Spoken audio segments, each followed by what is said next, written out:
qof walba waxaan ku salaamayaa mansabka uu meesha ku fadhiyo. Wixii khudbad la dhihi lahaa waxaan u maleynayaa horaa loo yiri. Maanta waa maalin farxad ah oo la xusayo maalinta dhalinyarada. Aniga waxaan leeyahay dhalinyarada da'deedu waa wada fog, laakiin waxaan leeyahay dhalinyarada cuslaate yaa ugu hore. Wax yar haddaan taariikhdeeda kaga sheekeeyo, annaga dadkii nasiib ku lahaa waxaa soo gaaray dowladdii dhexe, dugsiga sare beeraha Afguya ka baxay, macadka dhirta daaqaya dawaa dhameeyey, kadibna waxaan ka shaqeeyey xarunta cilmi baarista beeraha ee Afguya oo loo yaqaanay Central Agricultural Research Station oo hoos wasaaradda beeraha. Nasiibkaas anoo yeeshay haddana nasiib daraan u dhacday dalkii dagaal sugeer ka dhacay. Alxamdulilah dagaalkii dadna waa ku dhinteen, dadna waa ka badbaadeen. Anigu alxamdulilah dadkii ka badbaadan ku jiray, dibaddana u qaxay. Marka nasiib daraas dhacday alxamdulilah meeshaan galnay dagaal badan, waxbarasho, faamilo xagga lagu sameeyey, carruurna waa lagu dhalay xaggaas.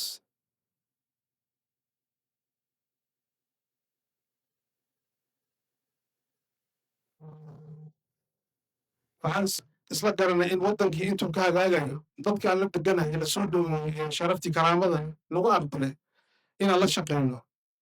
Sharaftaas karaamadaas waxay keentay marka in la ii doorto magaalada Bristol. Intaas markaan kaga soo gudbo, dhalinyarada waxaana la dhihi jiray waagaan dhalinyarada ahayn madaxday beritaa tihiin. Marka idinka madaxdii beritaa tihiin, madaxtinimada waxay u baahan tahay karti, aqoon iyo waayo-aragnimo u baahan tahay. Marka intaad kaashataan dadkii waayo-aragnimada lahaa waa idinla joogaan iyo mas-uuliyiintooda. Midda kale u baahanna waa aqoontii.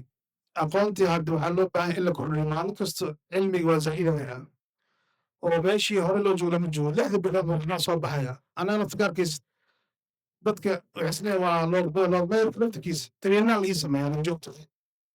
Habkaan wax u sheegareeyo, habkaan dadka u dhageysto, saan u khudbadeynayo xitaa waxaasoo training loo siiyaa every 6 months.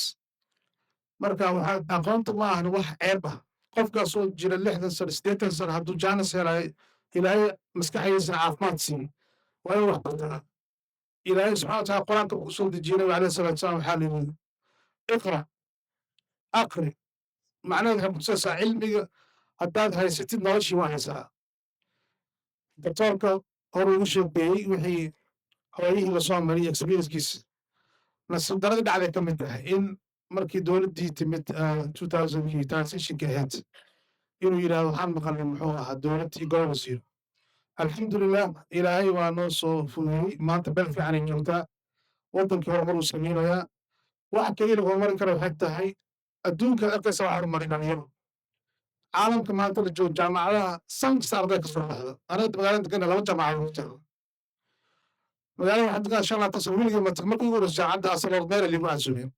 hal maalin keliya waa yahay ilaa 1500 arday oo qeybaha kala duwan ilaa PhD ku jira qalinjibinaysa maalintaas.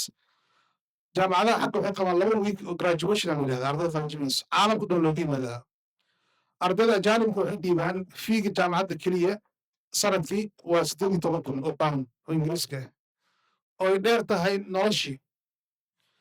marka ka fikir waalidkii ka yimid Kuala-Lumpur ama muxuu ahaa Australia ama China cunugiisa usoo diray ingiriiska ama Maraykanka inuu jaamacad baxo 18,000 keliya fiigi ah noloshii kale dheer tahay marka la sugeeyo ay gaarayso 35,000 40,000 maalinta sanadkii. qiyaas ninkaas maxaa laga filayaa marka la leeyahay futureki berita waa ayaga. ninkaas investment keli waa soo saaraya, waa fikiraya, nolol degan waa haystaa. cilmiga arkaysa microfonkan qofkaa soo saaray sooma macnaheedu hal maalin kuma samayn. tijaabooyin buu galaya, researchka cilmi baarista arkaysa daawadan qaadan sidoo kale. maalin kasta daawada waxbaa la soo saaraa, waxbaa lagu borobeeyaa, waa la fiiriyaa hadday shaqeynayso. waxaa laga yaabaa billions daawadaas in la geliyo lagu khasaaro research la sameeyo sababto dantii laga raba laga gaari waayo. laakiin macnaheedu maa nolosha in dhammaanayso. marka cilmiga inaan xoogga saarno inuu ilaahay yidhaahdo. cilmigii markaan helno maxaa imaanaya marka kartidii waxaa loo baahan yahay qofka binaadam qof karti fiican ma jiro. qof walba ilaahay caqli si uu fikiraa, si uu wax akhriyaa. aniga la hadlaya marka wax lii sharxay waa u sheega macluumaadkan ku leeyahay mihi dadka wax dhegeysta mihi aniga dadku waxaan inay arkaan wax presentation way sameeyaan trainada saasan sameeyaa hortida la keenaa kadib wixii laga akhriyo waa akhriya buuggii qof walba ilaahay si uu dhaweeyey laakiin qof fiican ma jiro laakiin waxaan isku dhaafay kartida lagu sheego dadaalkii dadaalku wuxuu u baahan yahay sabir wuxuu u baahan yahay waqti wuxuu u baahan yahay deganaan annaga baan Soomaali nahay waad soo daalnay dagaal iyo buuq laakiin wax yar oo dhan wax loo dhan maxay tahay sabir qofka Soomaali wuxuu rabaa si degdeg ah inuu xal ku gaaro wuxuu rabaa in si degdeg ah wax lagu sameeyo waxaan rabaa tusaale kale aan ku tahay hadda Kenya soo maray marka kaar telefoon aan doonayay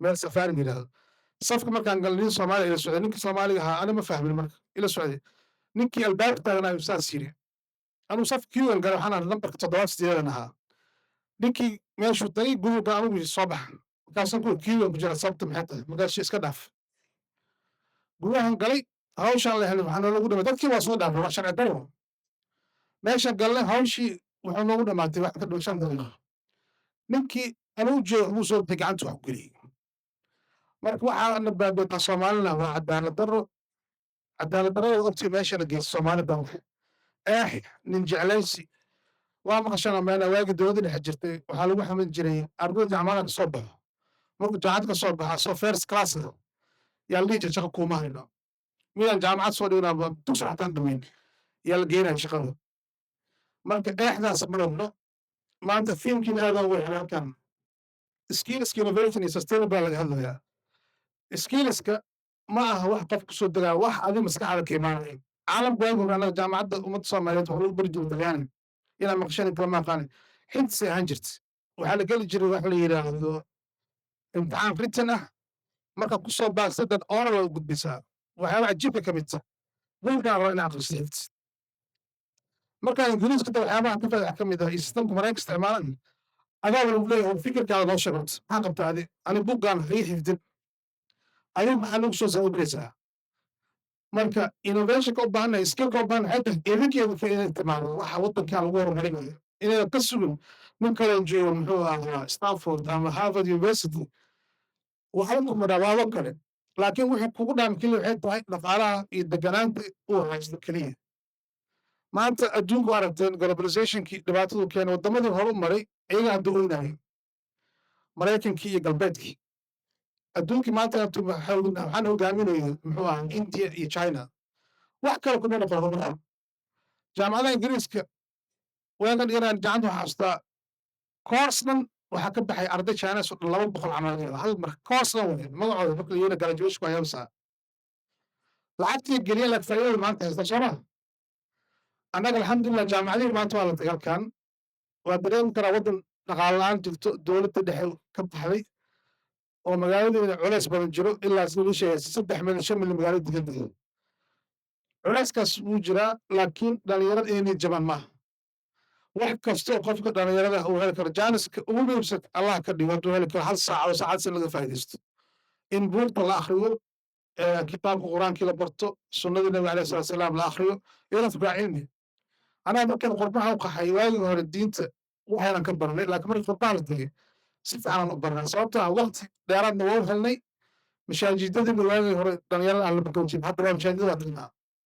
marka waxaan rabaa inaan kusoo bilaabno dadkii waxaa tihiin la dhihi jiray madaxdii berita dhalinyarada inaydan jibin weliba Soomaaliya waddan yar soo koraya way hadda xaaladii waxaa lagu jiraa doorashooyinka idaacadaha iska dhaafaya dhegeysanayna idaacadaha dhibka weyn caalamka jira kamid tahay dadka xagga jooga aqoonyahanna ku sheegay qaarkood guryahooda telefishin xataa ma yeelo dadka madaxda ama muxuu ahaa profesorkaasi xitaa teleefanadan muxuu ahaa technology-ga wataan waxay wataan telefonka xamar waxaa laga dhahaa niclahaasay wataan social mediaha marna faa'iiduu leeyahay oo ah in wixii fiicnaa laga barto oo quraankii ku jiro teknolojiyada wax kasta adoon u baahan jaamacadda rabta gala systemkeeda access haddii ku siiyaan wax kasta waa ka helaysaa laakiin markaan fiiriyo dhalinyarada Soomaalida waqti aad waxaan kugu mashquulinaa waxyaabaha entertainmentiga wuxuu kaa qaadaa saacadda ku dhaafta ma kugu soo noqonayso